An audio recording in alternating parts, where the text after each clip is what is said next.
daily soccer podcast with the Global Sports Podcast Network. Hello everyone, welcome back to the Daily Manchester United. It's me, Kieran. Yep, I'm back now and you can't get rid of me. Tough luck.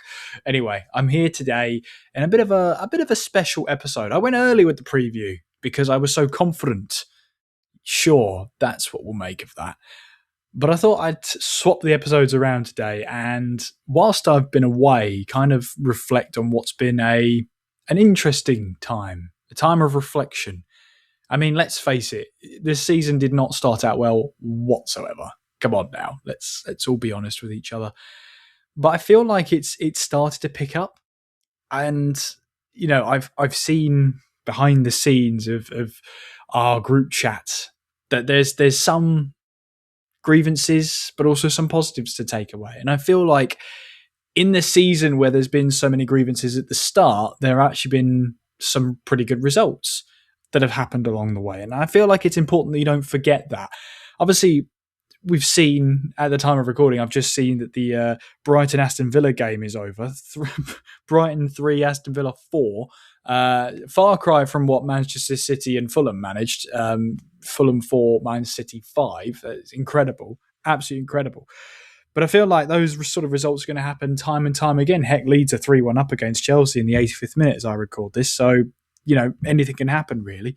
But when we get to sort of that festive period, as I said on yesterday's episode, it's a case of now comes that sort of rotation. We haven't had to really rotate since we got knocked out of the Carabao Cup, of the League Cup. And even then, that wasn't really a huge rotation. That was more like a first team with a couple of changes here and there. But this is the time where injuries will start to ravage us. This is a time when rotation will start to take effect. And whilst that's happened a lot for teams that are playing in Europe and teams that have made it into cup competitions further than Manchester United have, it's really important to remember that this is good to see Manchester United doing, you know, quite well, up in 7th place at the moment, at least at the time of recording, before we play West Ham tonight. But I feel like it's important to remember that the reason we're doing so well, maybe one of the big reasons we're doing so well, is because we haven't had to rotate. You know, we haven't needed to rotate for a game. We've only had the one cup game and we got knocked out of it early on. We'll have the FA Cup in January and hopefully further along, you know, we'll have a good cup run. I feel like we need something this season as well, like a nice cup run in the FA Cup. It's all we've got left, in fairness. So I'm not completely ruling out the Premier League, but with Arsenal, I think they won 2-0 against Brentford tonight. They're just going to ever extend their lead up at the top. It feels like they're going to be a bit uncatchable. If they top at Christmas, the stats and the odds are ever in their favour. So there you go. But it's also kind of weird because we're coming into that festive period where, you know, Ten Hag got the sack. And I remember I was in Ireland at the time when he did get sacked, and it was just plastered all over the news. Ten Hag is sacked, he's gone. And you sort of think, how has it changed? You know, we've now had a full rotation, which seems bizarre, by the way. I was trying to get my head around this. That's true. Ten Hag was in charge in the first half of the first part of last season. So, yeah, talk about time moving slowly and quickly at the same time. It was a fever dream to me then. It's still a fever dream to me now. But, yes, he got sacked and we had Ruben Amirim take over. How's best describe him in the media? I would say he is honest.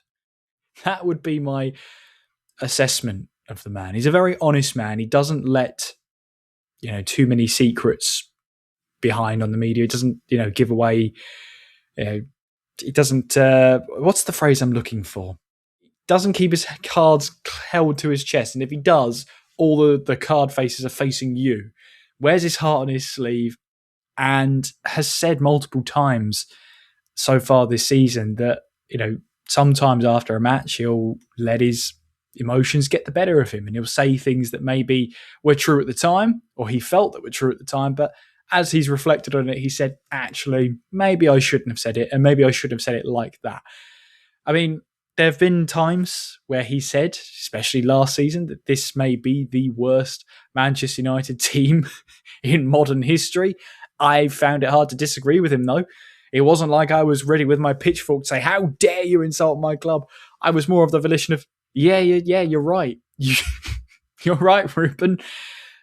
And for us to get our lowest finish in the modern Premier League era, feels like, that was a corner we had to turn. Feels like we have slightly turned that corner. I think we've started a lot better than we have when we did last season.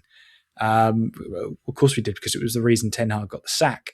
But from then, it didn't feel like there was any progress. If there was, it was like one step forward and maybe 1.5 steps back.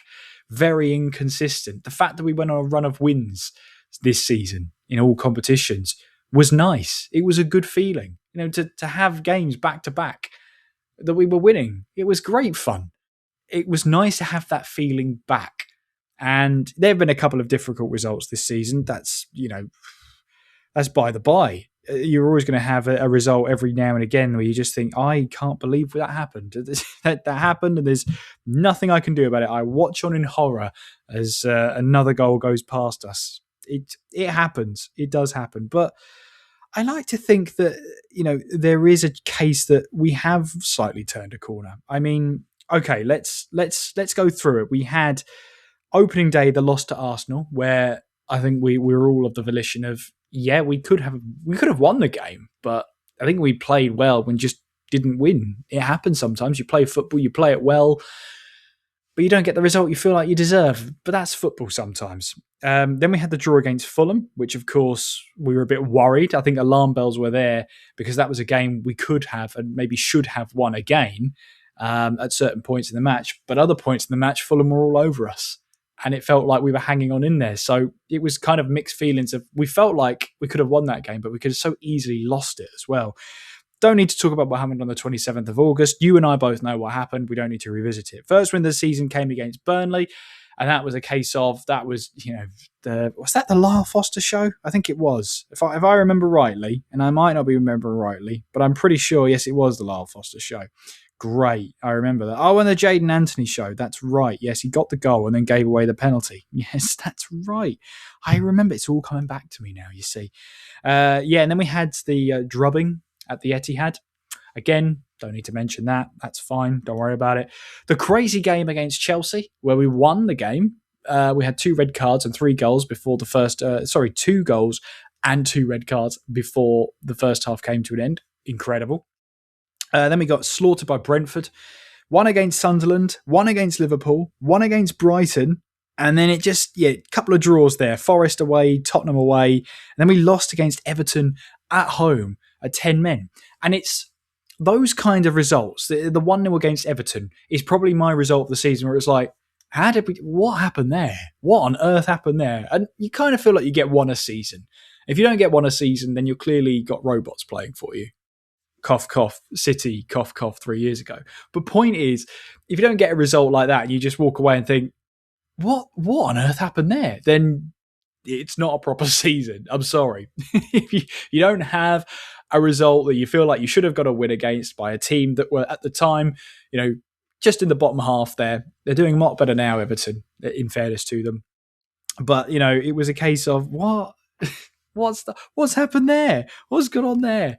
Hey, but it was a nice win against Palace to come back from behind. We haven't really had a comeback in that sense.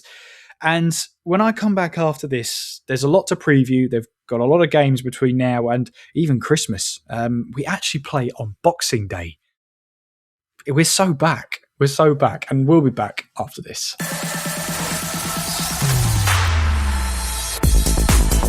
Your daily soccer podcast with the Global Sports Podcast Network. Your body is unique. And Global Sports Podcast Network has partnered with Bionic, the world's most personalised supplements. Bionic provide 100% tailor-made supplements designed to deliver precisely what your body needs at exactly the right levels to optimise your health. No guessing. So click the link in the show notes. Use the code GSPN2025 for 40% off your first month's subscription. Buy Unique. Don't settle for off-the-shelf solutions made for just anybody. Get what's right for you right now.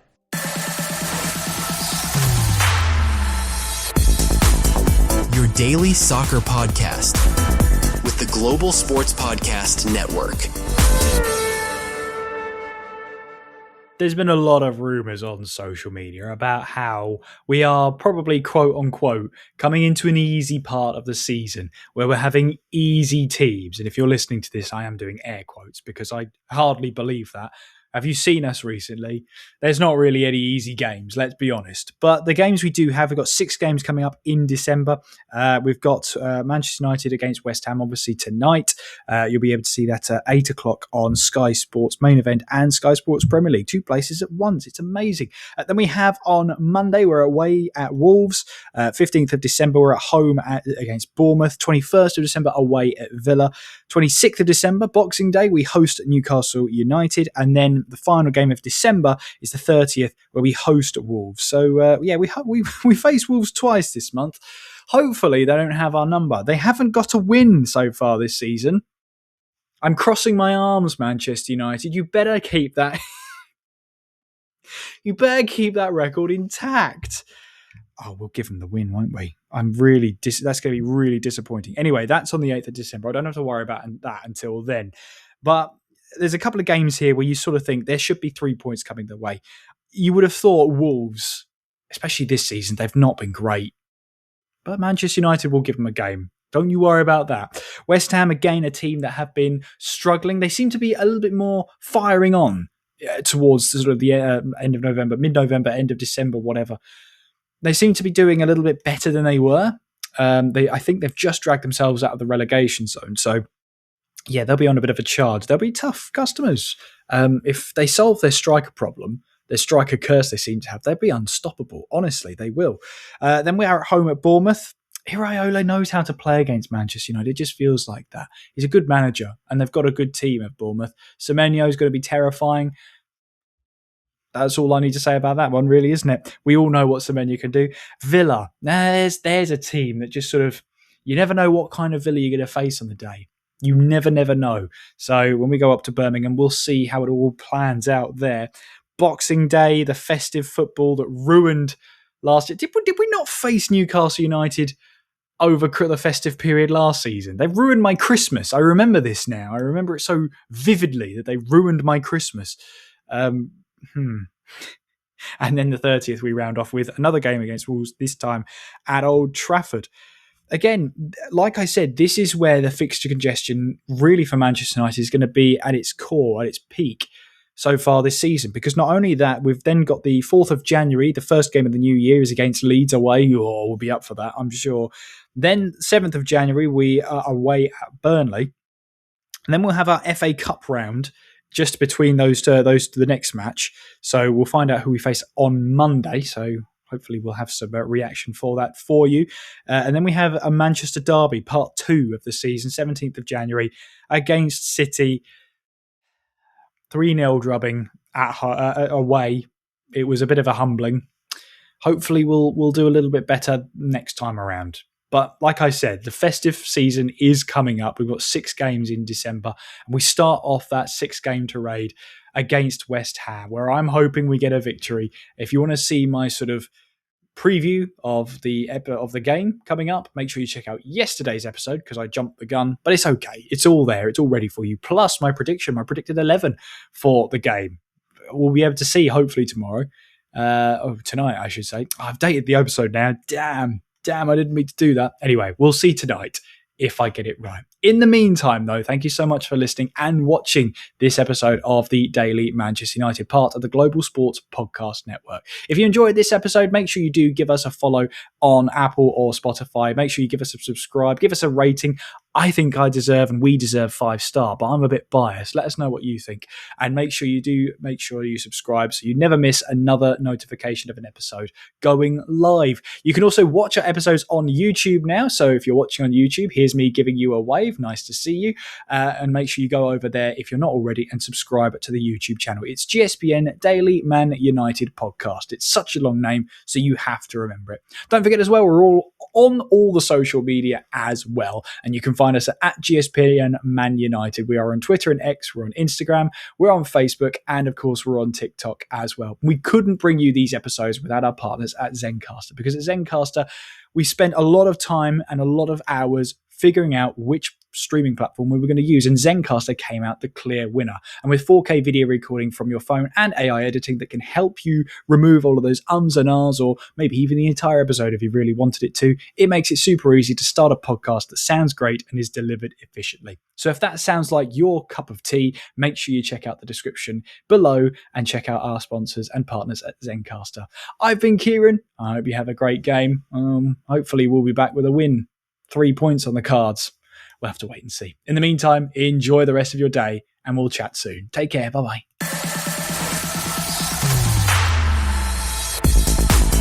Your daily soccer podcast with the Global Sports Podcast Network.